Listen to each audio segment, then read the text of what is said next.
shit. Because guess what? He's coming for you, Wes. And he's coming for your crew. David Lammy, Keir Starmer, he's coming for the lot of you. And I do not understand, if that was Nigel Farage saying them tweets about somebody else, what happens? They're all on him. How dare you say this, that you're racist, you're thuggist, you're all this stuff. Labour lot say it. It's fine, is it? Not anymore, it isn't. Not anymore. Strong relationship with Donald Trump and his team. Yeah, you've got some fucking grovelling to do. And he doesn't forget. So when he does meet him and he gives us that handshake and he squeezes the shit out of your hand, you know what is coming, my friend. This people is what I was saying. This is why he will be good for the globe and us, because you're going to see the big decline of Labour, Keir Starmer, and fucking good riddance. But remember, people, whenever you put a tweet out or you put something out on social media and you're giving someone shit, always comes full circle. This is beautiful. These are the early days of Donald Trump's return to the Oval Office, and the celebration was nothing short of spectacular. The event featured a star-studded lineup, including Nigel Farage, key American allies, and even a few European leaders. However, one glaring absence stands out: British Prime Minister Keir Starmer. This isn't merely a small oversight, it's a significant signal that everyone recognizes.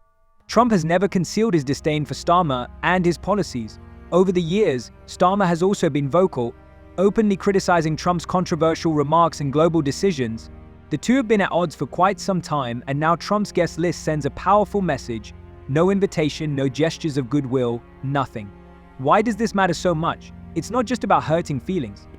When they were in opposition, you said, Trump is such an odious, sad little man. Imagine being proud to have that as your president. Wow. How would you deal with President-elect Trump, who has a very long memory for stuff like that? Well, two things. Firstly, the Prime Minister, the Foreign Secretary have been working hard to build a relationship with President Trump and his team, so that in the event that he is elected as the next President of the United States, we start with the strong working relationship. Oh, Wes Streeting, what have you done? What have you done, son? That face of many others as well in that Labour Party. Oh. This apparent disregard may indicate something far more serious: a potential fracture in the long-standing special relationship between the United States and Britain. The Trump administration is likely to face confusion almost daily due to the president's statements, the White House's announcements, or decisions that divert attention from the government's agenda. Meanwhile, the Labour Party has openly criticized Trump for years, with some members even mocking him. Such rhetoric doesn't simply fade away when the cameras stop rolling. Trump is the kind of person who remembers every word, every jab, every insult. So when it came time to organize his inauguration celebrations, Starmer and the Labour Party were clearly left out. No invitations, no gestures of goodwill, just a stark reminder that trust and loyalty are essential in Trump's world. However, this isn't merely a personal conflict. The stakes are much higher, and the global repercussions could be significant. Living standards have been falling, and not really just for this parliament. We have now almost 2 decades of falling living standards for large sections of the population. And the macro is really bad. Geopolitical crises and stress, climate breakdown, rising costs, deglobalization. The outlook is not good. And Labour's current plan, which is to say, we'll grow the economy, how? Not a word. Is a recipe for Keir Starmer being the most hated man in Britain by the end of the Parliament. So I don't think it will be the left that removes him. I think that unless Labour develop some actual policies to deal with the many crises that we face that are bold and big, then the government will have a big mandate, will do nothing, and will be seen as a failure. As global alliances become more crucial than ever, this diplomatic rift could not have arisen at a worse time. Trump has made it abundantly clear that he takes every slight personally. The UK must seriously consider whether it can trust him. How can one overlook the fact that Trump is a man who prioritizes loyalty in his relationships? Starmer's exclusion from the inauguration ceremony sends a powerful message. Trump is not inclined to forgive and is not willing to let Britain off the hook easily. The pressing question now is whether Keir Starmer can mend this fragile relationship, or if Trump's dissatisfaction has already cost Britain critical opportunities on the global stage. The stakes couldn't be higher. These repercussions extend beyond mere diplomatic tensions. They also serve as a test of leadership. Starmer's ability to navigate these challenging circumstances is under intense scrutiny. Will he be able to steer Britain through the intricate dynamics of a relationship with a leader like Trump? who places an unwavering emphasis on loyalty above all else. I will deal with whoever is the president of America. It's very possible that Donald Trump will return to the White House at the start of the next year. Your team has, I think, quite close links to parts of the Biden administration. Have you had any contact with the Trump team? Well, look, you're right, we do have close links with the Biden administration. That is very important to us, particularly in terms of our history, our traditions and our values as a Labour Party.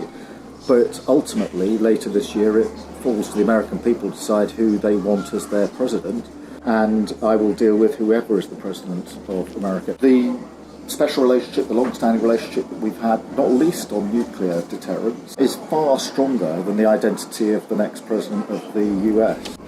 Have you had any outreach or ties with the Trump campaign, the Trump operation so far? No.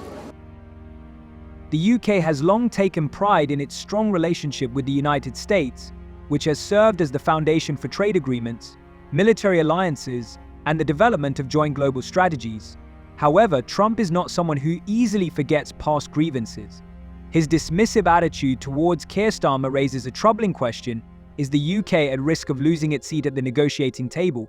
This situation is not merely a political spectacle, it could lead to serious and far-reaching consequences. Trade negotiations between the UK and the US were already strained before Trump returned to power, and this latest development could exacerbate those differences.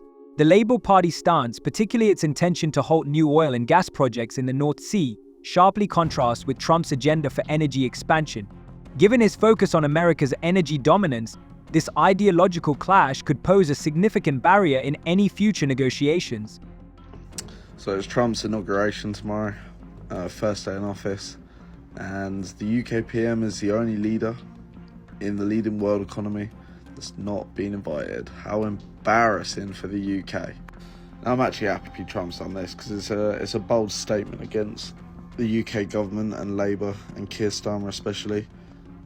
He's invited the likes of Nigel Farage, and we've seen Anne Middleton at his party yesterday, as well as right-wing leaders and patriots that want to save this country. But yeah, very embarrassing for Keir Starmer, very embarrassing for Labour. Time is running out, trade deals are precariously balanced, defense alliances are under intense scrutiny, and international relations are becoming increasingly unstable. Every misstep could lead to disaster. This situation is not solely about Trump, it also concerns Britain standing on the global stage. At this juncture, Starmer's next moves could either bolster his leadership or expose deeper vulnerabilities. Will he be able to navigate this challenging landscape, or will this become yet another instance of decisions that hinder progress rather than promote it? His leadership is currently facing a significant test. The strained relationship with Donald Trump is not merely a political spectacle, it represents a pivotal moment that could shape Britain's future for years to come. The stakes couldn't be higher. Every decision Starmer makes from this point forward will significantly impact the trajectory of the UK's global partnerships. Trump's disregard was not just a symbolic gesture, it starkly underscored how divergent their priorities truly are. We've seen, and I'm not sure if many of you are big travelers or not, but we've seen what happened when Europe opened their doors to jihad. Look at Paris, look at London, they're no longer recognizable. And I'm going to get myself into a lot of trouble with the folks in Paris and the folks in London, but you know what? That's the fact. They are no longer recognizable, and we can't let that happen to our country. We have incredible culture, tradition, nothing wrong with their culture, their tradition. Can't let that happen here, and I'll never let it happen to the United States of America. Critics of Starmer contend that this is not merely an isolated issue, it serves as a wake-up call regarding his domestic energy policy, which conflicts with the priorities of international trade, and his leadership of key alliances, raising significant concerns about his global strategy. Many believe he lacks a clear understanding of what Britain truly needs on the international stage. More importantly, his stance towards Trump has only exacerbated the situation. Trump places a high value on personal loyalty and shared interests, while Starmer's approach has been more critical and cautious. While this may resonate with his supporters at home, it risks alienating Britain's most powerful ally. The UK faces a monumental challenge to rebuild trust with the United States while staying true to the core values of the Labour Party. However, this is much easier said than done when dealing with someone like Trump, who is not known for his patience. Starmer and his team are confronted with an incredibly tough task. to demonstrate that the UK can remain a dependable partner despite the existing tensions. Share your thoughts in the comments. See you next time.